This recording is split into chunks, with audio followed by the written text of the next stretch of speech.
Oi pessoal, tudo bem? Eu sou Larissa Zubel e hoje aqui no Psicuida a gente vai seguir falando de sombra na psicologia junguiana. Se tu não viu o primeiro vídeo ou já não lembra mais, não tem problema, os conteúdos são independentes. Mas claro, eles se complementam, então eu vou deixar o card aqui em cima e aí já abre para assistir depois e te aprofundar no assunto.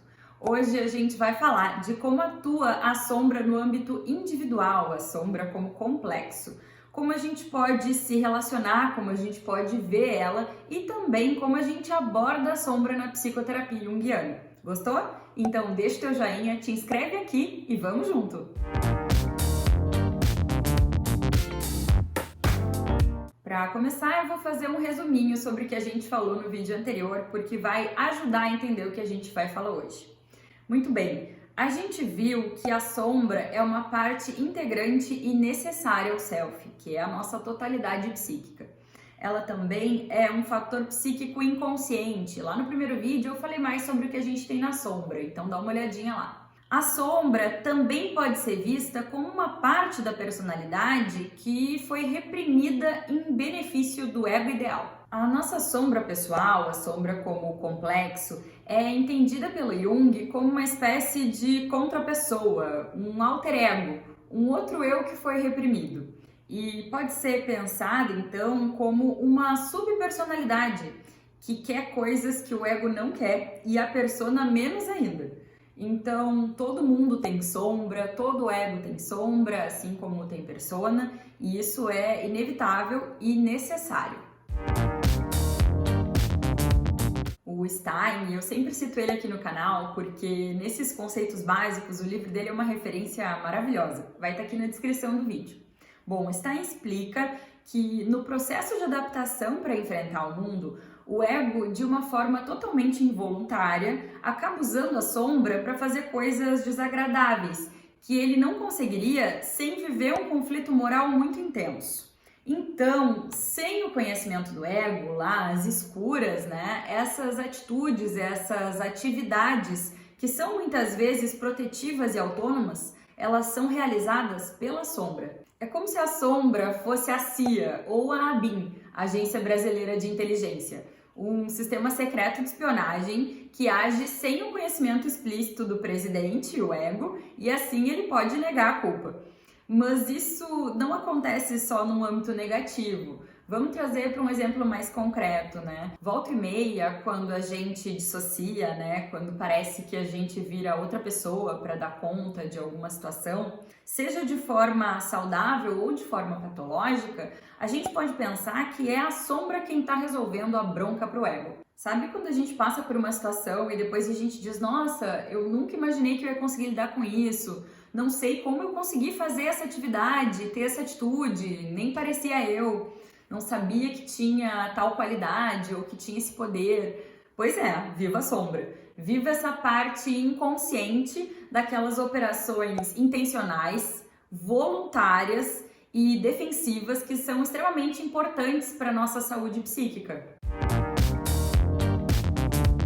Stein explica que se traços da sombra se tornam, em certa medida, conscientes, integrados, a pessoa fica muito diferente do indivíduo comum.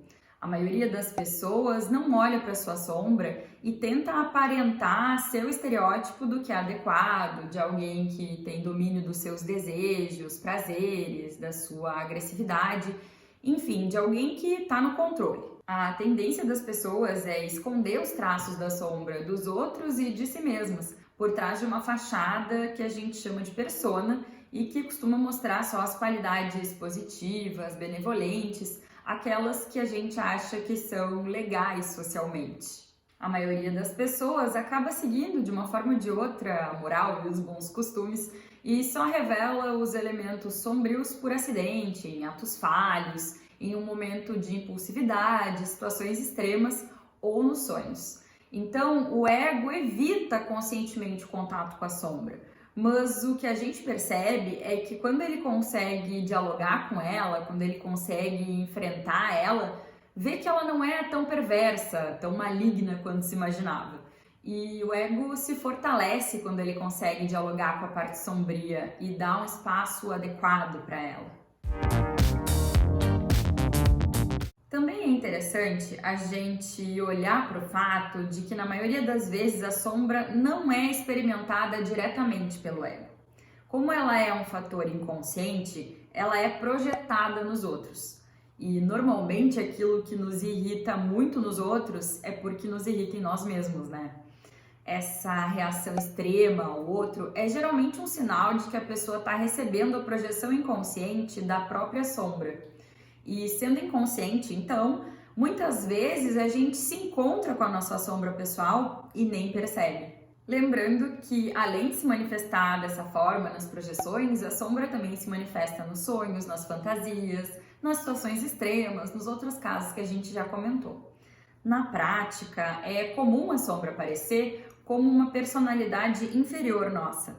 O Whitman dá um exemplo ótimo. Ele diz que se a gente pedir para alguém fazer uma descrição do tipo de personalidade que acha mais insuportável, desprezível, difícil de aturar, a resposta vai ser uma descrição das próprias características reprimidas, uma autodescrição inconsciente e que sempre incomoda quando a gente vê através da projeção. A gente acha impossível tolerar nos outros aquilo que a gente não aceita na gente mesmo, né? Qualidades negativas que não nos incomodam tanto, que a gente acha relativamente fácil de suportar, de perdoar, provavelmente não fazem parte da nossa sombra pessoal. Então, se a sombra é o arquétipo do inimigo, como a gente viu lá no primeiro vídeo da minissérie, o conflito com a sombra também é um fator arquetípico, um fator universal, que fala da nossa própria divisão interior, uma divisão que é inevitável, que é saudável e que faz parte. Querer banir o nosso lado obscuro, o nosso lado mal, não só é um erro, como é impossível. O que a gente pode fazer é se relacionar com ele para que ele tenha o seu espaço sem nos tomar por completo.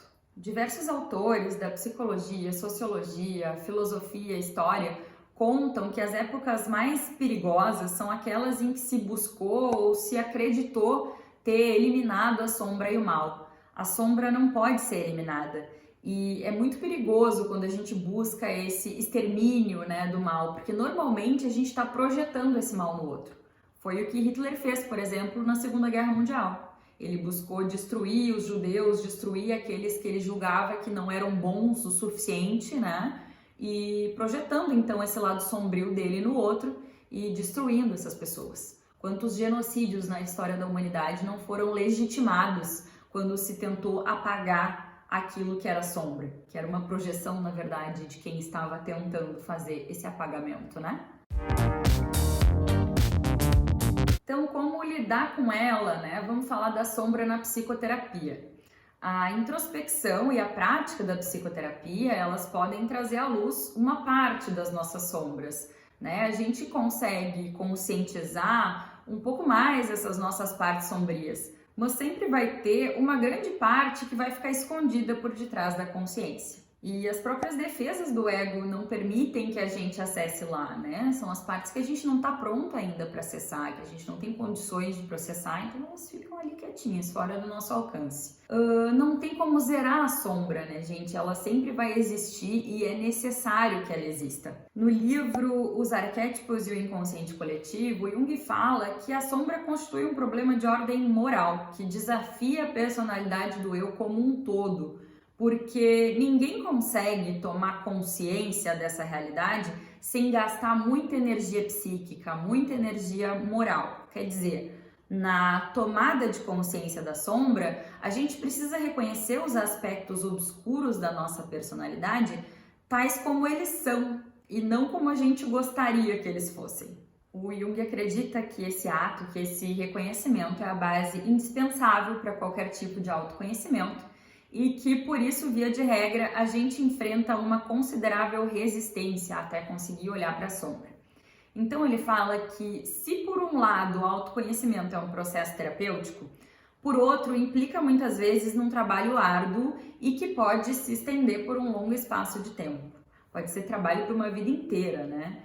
Ele acredita que, com compreensão e boa vontade, de alguma forma, a sombra pode ser integrada na personalidade, mas que sempre vão ter alguns traços que permanecem resistentes ao nosso acesso, que escapam ao nosso controle ou à nossa influência, como a gente já viu. A integração da sombra é um problema psicológico e moral muito penoso, porque se a gente foge completamente da sombra, a vida é ok, é decente, mas falta alguma coisa.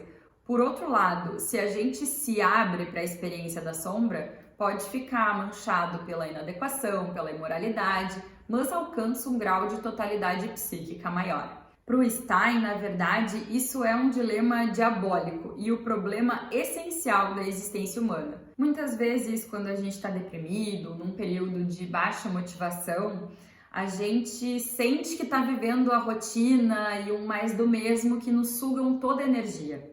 O nosso tesão pela vida está lá na sombra e a gente vai ter que descer lá fundo, lá no Hades, no escuro, na sombra, para se revitalizar e voltar com energia para o mundo. A gente já viu que o principal propósito, tanto da vida como da psicoterapia para o Jung, é o processo de individuação. Vou deixar aqui o card se quiser relembrar o conceito. Mas, grosso modo, a individuação trata do desenvolvimento do self, da busca pela integração de todos os nossos aspectos, inclusive aqueles que estão na sombra. Essa integração vai convidar a gente para o difícil, mas extremamente compensador exercício de aceitação plena da gente mesmo, que é tarefa para toda uma vida, né? Vai nos convidar a olhar para aquelas áreas ou para aquelas partes de nós mesmos que não estão ligadas à imagem da persona, que fogem do ideal, que fogem da norma cultural, mas sem medo, sabe? Reconhecendo que a gente não precisa ser completamente adequado, bom, correto o tempo inteiro. Isso não só é impossível, como é adoecedor.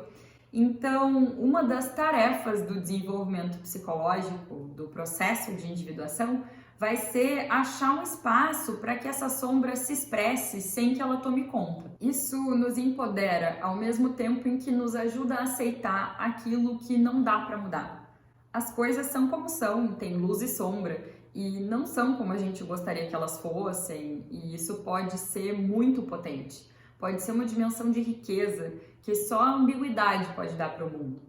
A gente precisa entender que no jogo da vida não existe o bem e o mal separadamente, e que tudo tem a sua polaridade positiva e negativa, e se uma está sendo mostrada, é porque a outra está ali, no escurinho da sombra. Por isso, Jung acredita que a integração da sombra, quer dizer, a tomada de consciência de pelo menos uma parte do nosso inconsciente pessoal, é a primeira etapa do processo analítico. E é uma etapa essencial, muito importante, sem a qual a gente não consegue progredir rumo ao conhecimento de outras partes de nós mesmos, como a ânima e o ânimos, por exemplo.